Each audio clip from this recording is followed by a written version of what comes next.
Well, AC/DC's original frontman Bon Scott is one of the country's most iconic musicians, but what few know is the hell-raising rocker was also a prolific letter writer. And now Bon's former flame has shown his letters to the world. Brittany Hancock reports she hopes it will help people feel closer to the late singer. Best known for his lyrics, but a little-known fact, Bon Scott was a prolific letter writer. When people read the letters, they see the real Bon. Mary Renshaw met Bon at a gig in Melbourne when he was a member of the Valentines. He asked me about some beads that I was wearing, which I made some for him. They dated in the 70s and kept in touch up until his death in 1980.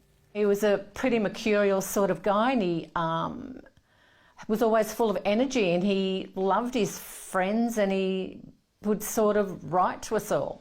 Detailed in Mary's letters, the band's gruelling tour schedule, as well as the process of writing and recording songs, including this hit, which Bon wrote not to be confused with the album of the same name. When you read any of Bon's letters, it is, as I said, a historical document about where AC/DC were going and what they were doing. Bon wrote openly about his love life and feeling homesick, telling Mary that he hadn't seen his lady in months and that it was kind of painful. You can get lonely and you can be a bit depressed now and then, but that certainly was not in Bon's nature. Mary's never published Bon's letters before. She's agreed to allow Today Tonight to show them to the public for the first time. The last letter was looking forward to getting back to London, recording. Here's a couple of, here's a few T-shirts for you. I'll try and send you some more. Talk to you soon, sort of thing. Bon died around a month later. It was devastating, and I basically closed the shop up and just cried. His letters, a personal piece of his legacy.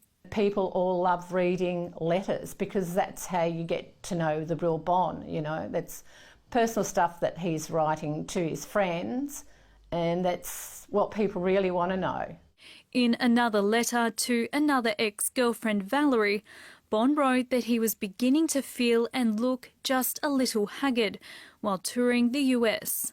It's a pretty typical Bon-style letter, have a little bit of a moan, talk about, things are a little bit this and a little bit that, and talk about the band, of course, and then in the end saying, listen, might sound like I'm moaning, but, we're all working really hard. For fans, it's an insight into the reality of Bon's rock star lifestyle. I'm always travelling or drunk or hungover, he wrote. We've worked so much since I saw you last that it's all one hell of a blur. There's been a lot of rumours about a whole lot of really different stuff about Bon, but basically he was just a happy guy who wanted to be a rock and roll singer and worked hard for it. Mary hasn't been tempted to sell her letters. For now, she's keeping Bon close to her heart. There's only a certain amount of letters left around in the world from Bon, and he's an icon and a legend, basically.